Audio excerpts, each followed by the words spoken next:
ఒకప్పుడు యుద్ధంలో శత్రువులతో తరమబడిన తొండమానుడు రహస్య బిలం ద్వారా పరుగు పరుగున వచ్చి శ్రీనివాసుని చేరాడంట.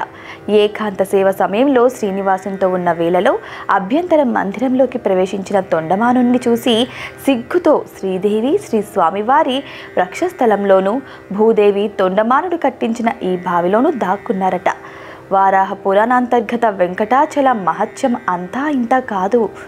ఆ తర్వాత భగవద్ రామానుజుల వారు తిరుమలకు వెంచేసి ఉన్నప్పుడు ఈ భూతీర్థం అనేది బావిని చూసి అందులో భూదేవి శ్రీదేవి దాగుకొనుట అనేది పురాణ ప్రవచనాన్ని బట్టి ఆ బావిలోనే భూదేవిని ప్రతిష్ఠించి తీర్థాధిపతిగా శ్రీనివాసునికి అర్చన నివేదనాదులు జరుగుతున్నట్లు ఏర్పాటు చేశారని, అంతేకాకుండా ప్రతిరోజు శ్రీ స్వామివారికి అలంకరింపబడి తొలగించబడే నిర్మాల్యాన్ని భూదేవి కోసమే ఈ బావిలో వేసేట్లుగా నిర్ణయించారని శ్రీ వెంకటాచల ఇతిహాసమాల అనే గ్రంథం తెలుపుతున్నది.